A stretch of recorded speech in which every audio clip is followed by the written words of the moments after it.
With more than 8 million followers across her social channels, she is breaking barriers as a transgender activist.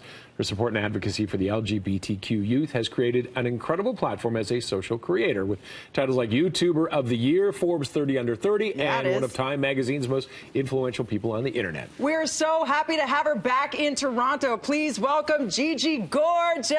She's Good to see you. Thank you for having me. You look beautiful. So I tore through this, like cover to cover. It is a beautiful memoir. I love the size of it and the glossy photos. Right, and the matte soft cover. Yes. I'm just so proud of this book. It's so surreal to me still that this is like in your hands. Yeah. I grew up watching the show. Oh, thanks. Every show today that I'm doing, I'm like, oh my God, this is so nostalgic. Like, and I get to start with you guys. It's my favorite. Thank you. And you're such an international superstar. You did this all on your own, beginning in high school, and you talk about everything. It is super raw and honest. Yes. Beginning when you were a little wee Gregory and training to be an Olympic diver. Yes. Was there anything you were hesitant to share where you were like, this is tough, but I'm going to do it anyway? And why did you decide to be so candid? Well, I've always been really honest and open, so I think that just came naturally, but I had to push myself definitely for chapter number 5, losing mom. I'd never really talked about in depth our relationship, what happened, and I really had to go there with that chapter, and I recorded the audiobook and I was like choking up reading it. It was very, very difficult, but I'm glad that it's there and people get to feel like they were a part of her beautiful life. It's a beautiful tribute to your mom and to your dad. You speak of the support that your parents gave to you, and that really does make a difference, in your brothers. Yes. What do you want to say to people who don't have that support from their family? You do talk about finding your own tribe. Yes, Yeah. you have to find your own tribe. My friends and my fiance are my support system. They make me believe that I am worth it, I am confident, I am happy, even when I'm not feeling those things. So if you are out there and your family is just, giving you a hard time, or you don't feel the best, you need to have people that literally are going to bring you up when you are down, and that's what gets me through every day. Now, you were saying your family was very supportive.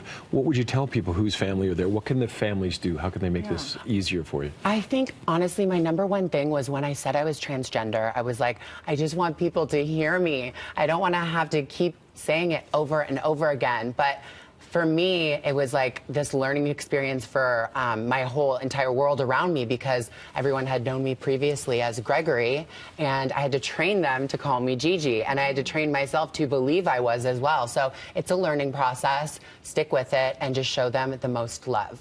And you talk about your idols. We actually have a picture with one of them. Lady Gaga came up to you during the American Music Awards. Yes. You were selected to present. So what happened? Talk us through that. Oh my God, that was insane. So I was getting pulled backstage to get ready to present, get mic'd, all that stuff. And she comes up to me and taps me on my shoulder. I turn around. I couldn't believe my eyes. I was like, oh my God, you're so beautiful in person. And I just whipped out my phone. I'm so not that girl to be like, oh my God, can I have a selfie? I usually just like play it cool. Yeah. But I couldn't help myself. I was like, Gaga. I was like, you're a queen. You went Gaga for Gaga. Who doesn't, right? And Gaga went Gaga for you, saying you look so beautiful. Yes, and she knew who I was, and I was like, pinch me, or I could die happy, one of the two. Yeah. Okay, why do you think you've had this success? And when you're on Forbes, you're YouTuber of the Year, all these things, where did it come from? How did you get to this point with that? I think my work ethic, honestly. It started a very long time ago. I started when I was like 15, 16. Got the job right off the jump. I was working at McDonald's. I always really had that in me. So I think once I started YouTube, it was just something that kept going. And 1 year turned to 2. And then, I did a movie and now a book, and then all of these titles that you guys have said. It's crazy to think about everything I've done, but I'm not done. You're certainly not. So you have fans all around the world, and the Toronto and anybody in the GTA, anybody who could drive between now and 7 p.m., head on down to the Eaton Centre. Gigi will be there to sign books. And breaking news, my friends, you are going to be back. We can finally announce you will be the Grand Marshal at the Pride Parade. Yes. Will you come back? I know it's early. Oh, yeah. We'd love to have you back ahead of that. We do a big Pride show every year. Amazing. I can't wait. Yay! How did you feel when you heard that? Oh, you've been to the parade, but I've been tons of times. I've never really worked or been a part of the Pride, but I was given a breakdown of everything that I have to do and I get to be a part of, and it's so amazing. I'm very excited for the summer. Love to your family, too, to everybody who's watching and friends. You speak of them all so beautifully in the book. Pick it up.